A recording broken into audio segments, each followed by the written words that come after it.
Hi YouTube, my name is Laura and today I'm going to show you a very specific part of setting up the sewing machine, and that specific part is grabbing the thread when the bobbin and the bobbin case are already in the shuttle race.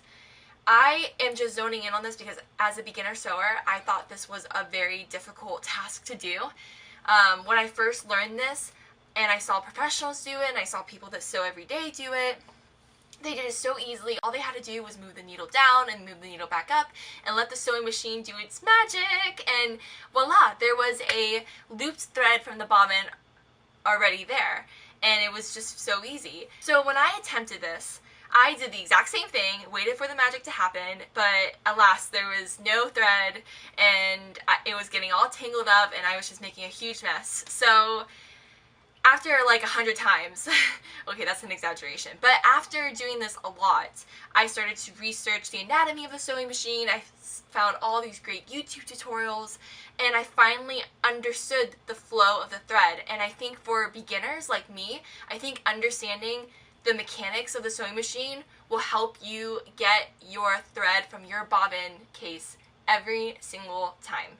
So without further ado, let's get started.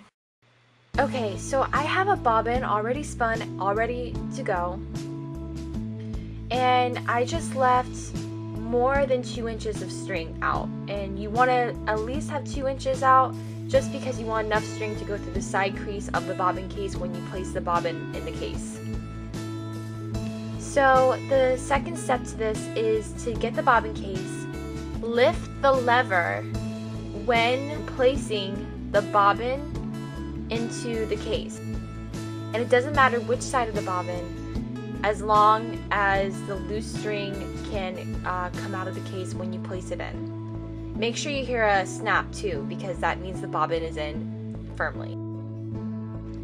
So now the bobbin case has the bobbin, and what we're going to do now is we're going to flip it over upside down and take the string and find the first slit in the bobbin case to then slide it through the rest of the crease until it hits this big hole in the slit of the bobbin case.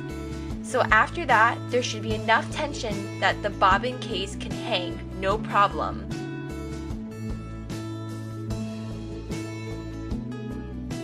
But also it can pull, no problem.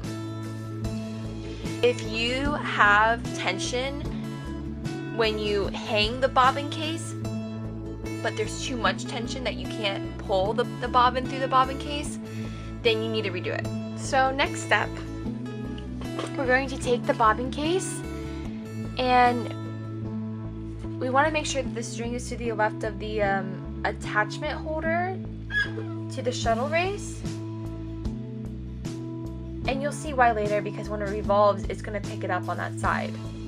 But you want to hear that click. That click is really important. Also, when you place the bobbin case into the shuttle race, you want to make sure that the bobbin case is firmly in place. You want to make sure that it won't revolve when the thread is revolving around the case.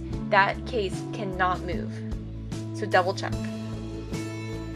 So most people close the shuttle race when their bobbin case is firmly placed and everything's good to go. Yeah, we're not going to do that. We're just going to keep our shuttle race open, and we are going to watch the string revolve around the shuttle race. So I already threaded the needle on the top. So I'm going to move the knob inwards, move the knob outwards, and see my top thread revolving around. And then it's going to lift the thread from the bobbin and just pull it out with my scissors, and voila, it worked.